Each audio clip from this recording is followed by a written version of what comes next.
Number 10. Saving your pee-pee. Back in the day, whole families, monasteries, and public meeting places would collect the pee-pee deposited in chamber pots throughout the day. Yummy! They would take the amassed forbidden lemonade and either donate it, or if they were feeling enterprising, they could sell the wee-wee to the town tanner or fuller. You see, the warm yellow liquid was used for the process of dyeing textiles and in the tanning of hides. Oh, and it was also used for cleaning clothes. Screw the smell of Tide and bounce dryer sheets, I'll take the smell of wetting the bed and Grandpa's favorite chair, thank you very much. Urine was also used by physicians at the time to tell the health of their patients. I do this too. You know when it's clear and you feel like you're the most hydrated guy around? It's nice. I definitely don't taste it like the physicians back then though, or Saul Goodman in season 5 of Better Call Saul. I'll stick with apple juice for my favorite yellowish drink, thanks. Number 9. Belladonna, or commonly known as Deadly Nightshade. Now, what would our medieval ancestors be doing with such a lethal ingredient? Well, truth be told, it had a few uses. One of the more strange was for beauty. Belladonna had this strange effect on the pupils. The consumption of belladonna through eye drops, or a liquid, would result in dilated pupils, which for a long time in Europe was considered to be very beautiful. At least, it was considered beautiful. I don't know if that really is. The trouble? Well, it's poison. It's like if you were complimenting me on my summer-ready body. Except I told you my secret was drinking Drano. To my surprise, however, this is an ingredient you can find today in certain medicines, combined with other ingredients. In small doses, it makes it not harmful. I thought it would be fun to talk about all the side effects as fast as I can.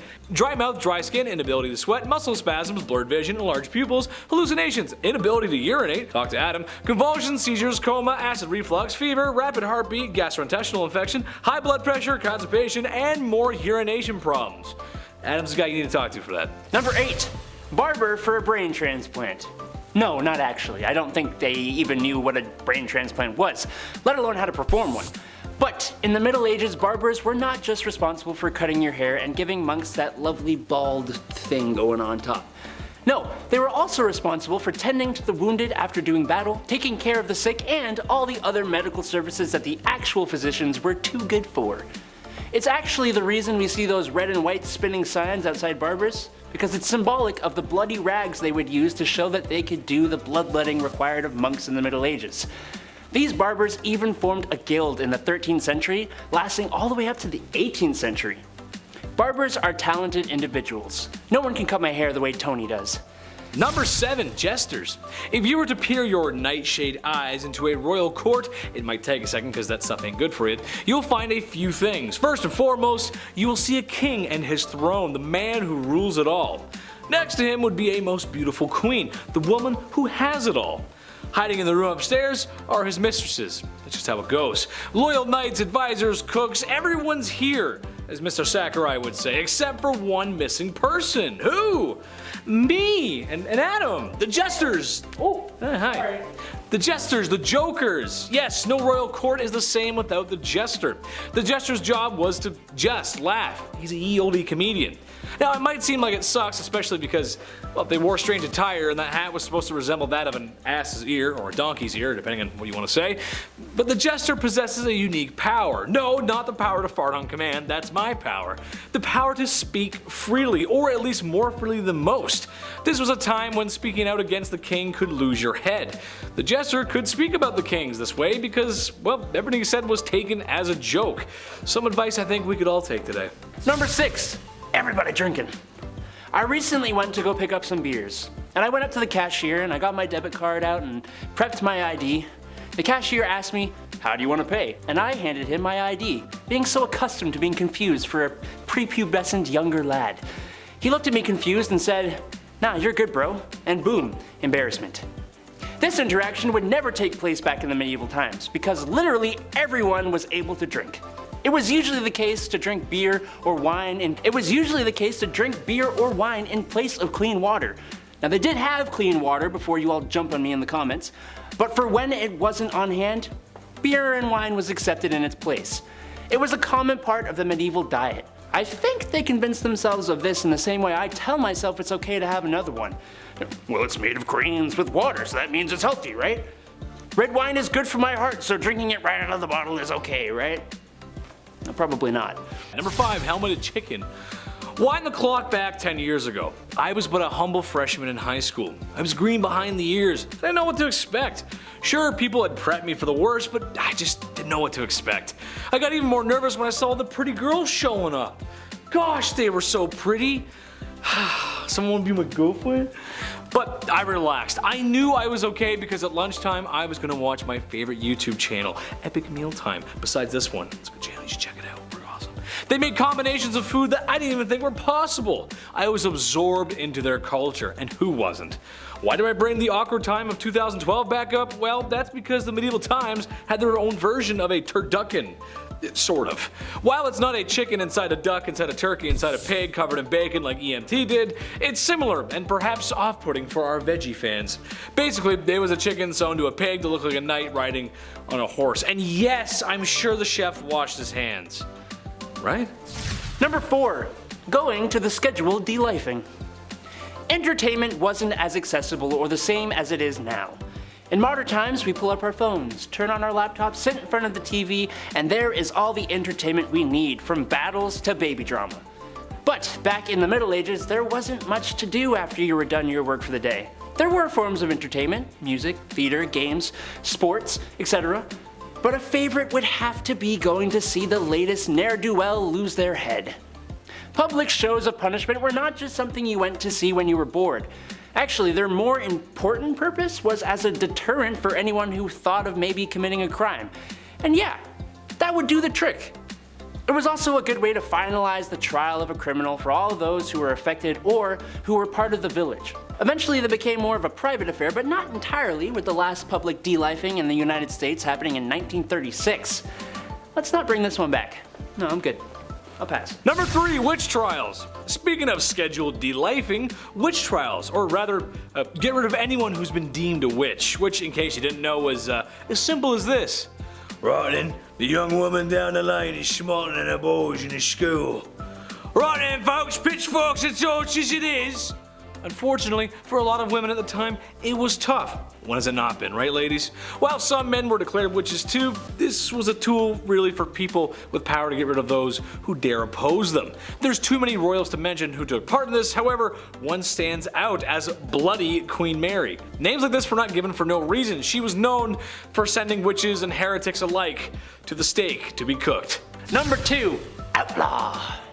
In movies and TV, characters named as outlaws, specifically in the Wild West sense, are seen as cool guys, outsiders, and wanderers with an air of mystery and possibly power.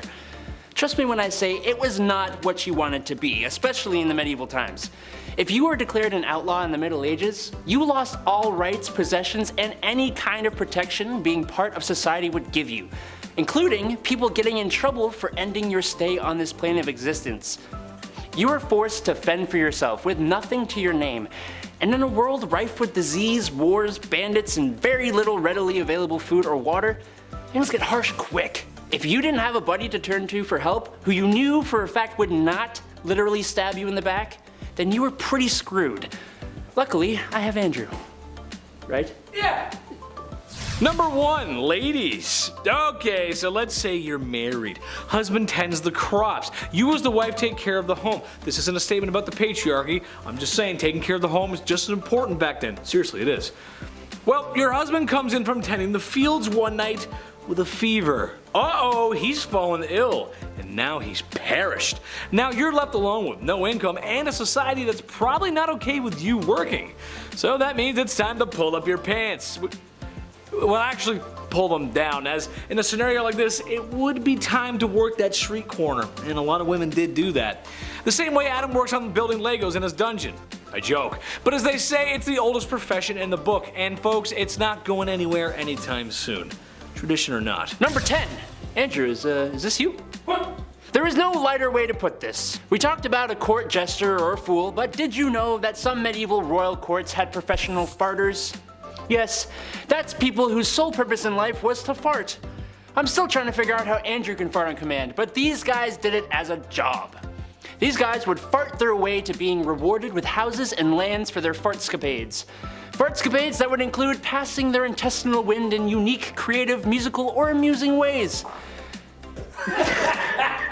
I wonder if the mic picked that up. This quote I found from St. Augustine in City of God says, these talented individuals had, quote unquote, such a command of their bowels that they can break wind continuously at will so as to produce the effect of singing. The most famous of the medieval flatulists, no that's not a joke, that's actually what they're called, was Roland the Farter from Hemmingstone Manor in the county of Suffolk, England. In the 12th century, who could shoot water up to 5 feet. He could squirt water out of his bum while farting. Ready? Want some water? Number 9, arranged marriages. Today, the marriage industry makes millions every year. Flowers, design, and of course, the bridal dresses. It's a good business, especially once the weather starts to warm up. You got options today, ladies. Sleeves or no sleeves, veil or no veil, and thousands of other dress designs that I simply just don't understand. But the beauty of it all is that you get to marry the man of your dreams. Hi. I'm not the man of their dreams, let's be honest. Or at least the best smelling one in your social circle. Definitely not me. However, for the ladies of the past, they sometimes didn't get to pick their man as her family or royal court would. A lot of marriages, especially on the high-ups, were often more of a political move than that of a romantic one. Sure, marrying for an alliance sounds cool, but man, dinner time would be like a blind date every night. That's just super awkward.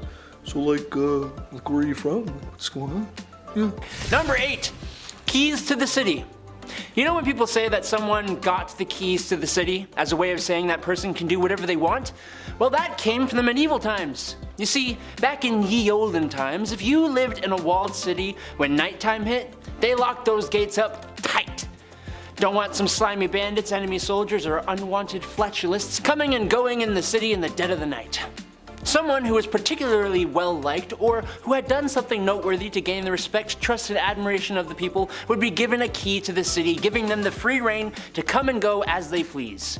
We actually still do this, but obviously most cities don't really have walls anymore, so it's more of a symbolic thing, like, hey, you're great, have this little key that opens literally nothing. You're welcome. Number 7, graveyards. If you're like me, then you've seen enough zombie movies to know that hanging around a graveyard is the last place you want to be. It's their spawn point, duh. And every time you drive by a graveyard, you think to yourself, some zombie-related thoughts, but dare not tell anyone for fear of sounding like a weird guy for talking about zombies rising out of the graves because it's sunny out and that just sounds like a Tale from the Crypt episode. Well, medieval people didn't have fears of George A. Romero's movies or that weird corpse guy in Tales of the Crypt Keeper, as people like to hang out in the graveyards. Weird, I know. In medieval times, they were just a part of the town. There weren't really a lot of fences or like barriers.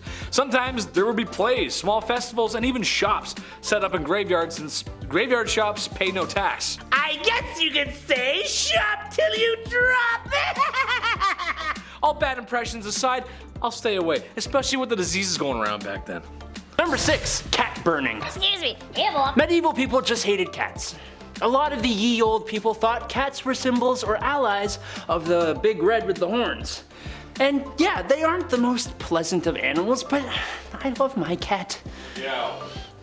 Not that one. Unfortunately, in the Middle Age France, it was custom to burn a barrel full of live cats over a burning fire every Midsummer's Eve, as people shrieked with laughter and danced around with glee.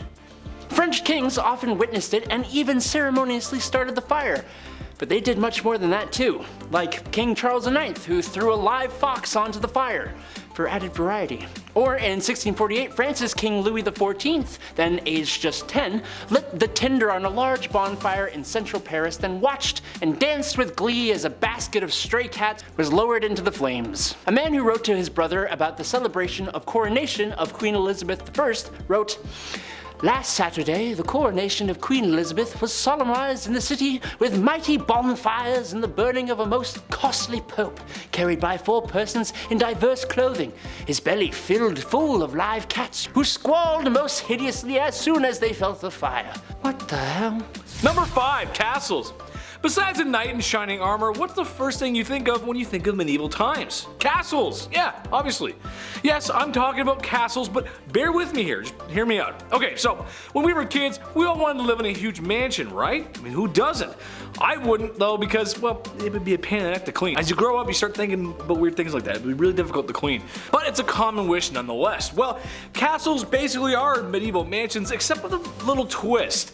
These castles are also designed with military strategy in mind. So imagine, if you will, you have a world where your parents have a mansion, but they had to add guard towers and an armory and a battalion of soldiers just in case the next kingdom over gets a little too frisky. The positioning of the castle was also very important too. Some built by the coast, on top of hills, and even some inside of mountains, all in the name of protection. To me, that's like some Purge level reality where wealthy homes have to be built with defenses in mind. It's kind of messed up. Number 4. Fair. Punishments for crime in the Middle Ages were different from they are today. Capital punishment happens now still, like it did then, but we don't really put people into exile so much anymore. Unless you count the prison system, but that's another conversation altogether. Back in medieval Ireland though, someone who de-lifed someone else and was judged to be guilty was given to the deceased's family as their unwilling servant. That is, if they failed to pay the oodles of money required to buy their freedom. As we know, people who were forced into manual labor were not treated too nicely, and they pretty much had no rights at all, being seen as property more than an individual. This means that the family that now owns said person could do whatever they wanted with them. Their life was basically forfeit. Now, if the person who ended the life of one of your beloved family members was now given to you to do whatever you wanted with them, what would you do? Yes, me too. Probably. It seems fair to me. Leave the punishment to those who are most affected by the crime. Number 3, Shark Week. Aunt Flo. She shows up sometimes during those delightful few days that ladies have. I hear you, I know. I'm not a lady, I don't know why I said that. I'm just trying to relate to the audience. But have you ever wondered how things were dealt with before the modern world of feminine hygiene products? Today, you got options, but back then, well, they didn't really exist. Ladies had to come up with methods and honestly, the beginnings of what the products would eventually evolve into. A lot of times it was extra cloth or rags were used, perhaps where the expression on the rag may have come from. Now, I have no issue talking about this because it's natural, it's a part of life. I'm a grown-up, dude. The tradition of this point is in the tradition of hiding it or being ashamed. That's what started in medieval times too, unfortunately. And sadly, it's carried over to today just a little bit. Some even consider cramps to be a punishment for Eve's original sin back then, which is just so stupid. Things have gotten a little better, but I think you can all agree with me, ladies. It's time for everyone else to grow up a little bit. Number 2, trick or treat, it's Christmas. What? Sorry. In Northern Europe and Scandinavian countries, Yule time meant adopting the tradition we are familiar with from modern Halloween. Dressing up like your favorite spooky characters. Or what it is now, trying to one-up your friends with the hottest insert occupation here costume you can. They didn't dress up as sexy cats or nurses though. But from the day of Christmas to the 12th night, young men would dress up according to, quote unquote, the old fashion of the devil, and go around in the night scaring people in the streets. These young spunky lads would go about as ghosts, trolls, or other strange creatures, and in the 16th and 17th century, some men would even dress as the Yule goat, terrifying children and coming into people's houses demanding cake or cheese, then pleasantly thanking them if he received something, or whacking them with a stick if he didn't. Then the goat would just hop on out of there like this. That was cute, dude. Thanks, man. Number 1, Lord's Right. This one is just so messed up. Okay, so back in the medieval times, imagine if you will that you've just been married to a beautiful woman. Just finished walking down the aisle when the local lord of the land makes a surprise appearance at your wedding. At first you bow and welcome his lordship. That's when he grabs your blushing bride-to-be and looks at you with the snobbiest look a royal could and says, "Sorry bud, Lord's right, gotta take her for a test drive." To make sure everything's great. Yes, that's right, there was a law, or a code if you will, that allowed lords to entertain wives for a few hours. Or like a few seconds. You must also imagine this is a time when speaking out against lords for doing so would not have bode well for you or your wife, so let's just go along with the plan. Number 10, the Dancing Plague. It was a normal summer day in 1518 Strasbourg when all of a sudden patient zero began to twitch and move in a way that was so peculiar. No, this isn't the start of a medieval zombie movie, which actually sounds pretty cool. This was a plague like no other, the Dancing Plague. A dancing woman shortly began to gather a crowd and more people seemed to strangely dance. More people joined in, and then it became the dancing plague, which lasted for days, strangely. Some were taken in for medical treatment for the strange behavior. Today, no one is really sure what happened. Some think it was the devil's work. Scientists today think it could have been a mold-induced psychotic incident, and other people think it could be just classic medieval hysteria. However, I'd like to think it was John Taverner's newest mixtape. Number 9. Rushed wedding. Not all marriages back in the medieval times were for political and strategic gain. Some of it was actually for love. And some of it was extremely spontaneous. There wasn't even an official ceremony for a long time. And if you wanted to get married, the two of you just had to both give verbal consent, which is always a good idea. As you can imagine, this meant a lot of people would be getting legally bonded to each other in the streets, at the pubs, and while together in bed, which, taking into account that people were considered old enough for marriage at obscenely young ages, they were not really thinking with their brains right then. But hey, life was short and love was fiery. But because of this, it was kind of hard to prove the whole thing, so we came up with a lovely way of confirming the whole situation. Number 8, Splash Zone. Let's get it on. Ooh, ooh, ooh, babe, let's get it on. Ooh! Man, I love that song. I love the classics. You know, sometimes those moments in life require that special soundtrack. Like when I'm gaming, I love synth pop. When I party, I'm a man who enjoys some Drake. How you doing, buddy? And when it's time to get low, I like the official soundtrack of Shrek. What can I say? Cinematic masterpiece. That being said, that's all that needs to happen in those intimate moments.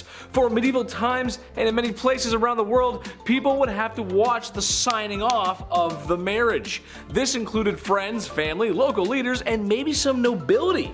You know, just to make sure the marriage went through properly.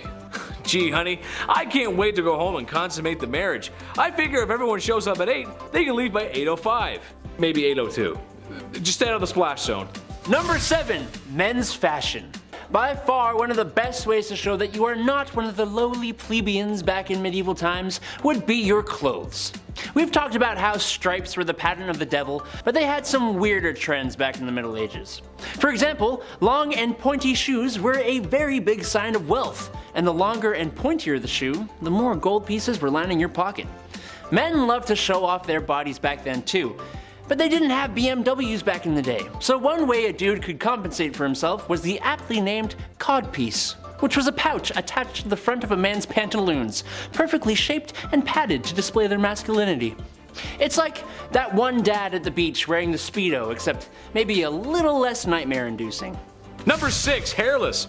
Nobody wants to go bald, just ask Jada Smith. Medieval times had different thoughts about this, however. Not only was a receding hairline normal, but that was the thing for ladies at the time. You might be thinking it's all about the waist, the legs, or the booty. Well, not back then. So, if the forehead is all the rage, focus on it, right? Makes sense. How is this done? Well, you can start by plucking those lashes. Don't need those. Then pluck the eyebrows. Ain't gonna need those either. And just start reeling back that hairline. Oh, perfect. Now you're ready for a night on the town. The history of women's fashion and traditions is a story of pain, beauty, and some really weird choices. Number 5, animal court. Oh, did you think the courtroom was a place only for members of the human species? Au contraire. In fact, all kinds of members of the animal kingdom, from insects to dolphins, would stand trial if they were believed to be guilty of crimes. Some animals were executed, some received strongly worded letters, and some were even proven not guilty. A rooster was once given the verdict of guilty for laying eggs. Truly the most unnatural of crimes. Pigs were usually the ones who got the most amount of court time, with one account even having a pig dressed in a waistcoat, gloves, pants, and a human mask to meet his end. I wonder if these animals were judged by a jury of their peers. Number 4, bloodletting. Look, we all know that a lot of men in their mid-40s treat their bodies like a rusted out Chevy Tahoe. I'm one and the same. Yeah, it needs a lot of work, but Dad got an oil change, so that makes it all better. This was common back in medieval times. A simple fix, or a one fix fits all for every health issue, was, of course, bloodletting. The old drain you of your precious life juice so you can get a detox, bro. Look, at first glance, yeah, it makes sense. If my Chevy runs a wee bit better after an oil change, then why not? It makes sense. Well, the truth is, there really isn't any new blood going in, so it's not so much as an oil change as it is so much just draining you of your energy, bro. Did it really work? Not really. Arguably, it made things worse. This was also a treatment to make your skin pale, and as my previous point with the ladies, that was also seen as beautiful, so remember that. Go to blood clinic. Please don't drain your blood to look prettier. Number 3, Feast of Fools. Before the church took the fun of going overboard out of pretty much everything, every January 1st in France, the whole social hierarchy got topsy-turvy with the Feast of Fools. No, this was not a festival promoting fool-related cannibalism. Instead, the highest respected religious officials swapped with the lowest, and serving maids became masters with a king of misrule being crowned. The event was meant to display the biblical phrase, God chose what is foolish in the world to shame the wise, which is a creative excuse for parades, comic performances, costumes, cross-dressing, song, and naturally, way too much drinking. But like I said, thanks to the rowdy merrymaking and obscenities, the church was forced to ban it. Sad. Number 2, funeral rites. Medieval times, people were dropping like flies, just how things went. So, when it was time to deliver folks to their final resting place, some traditions were in order. For those that couldn't shake the Black Plague, they were put into big holes with the rest of the poor devils who couldn't also. Loved ones were taken care of with, well, great care and respect, and others, well, they had modifications made to their graves. Like for instance, if you were suspected of being a vampire, well, you'd be buried with a giant boulder on top of you, just in case, you don't know. Maybe you decide to wake up and come back to town for a midnight snack. Gotta be careful. Some were buried without heads, the list goes on. All I can say is keep your garlic close, your wooden stakes, and just always wash your hands, especially when handling the recently deceased. You gotta get... Number 1, duke it out. Couples in medieval Germany had an interesting way of figuring out their differences. Rather than just arguing like any normal couple, they took it to the octagon. Honestly, yeah, let's bring it back. Trial by single combat was a popular way to solve disagreements, and when man and wife were fighting, they had some great rules that had to be implemented. As one example, the husband had to stand in a hole with a hand behind his back, while his wife got to run around with a sack filled with rocks. Seems a bit unfair, but hey, to each their own. I just imagine every time I have an argument with a girlfriend, and right in the middle of it, we just stop like, okay, I've had enough. We're settling this with our fisticuffs. Consult the marital duel rulebook and have at thee, foul beast.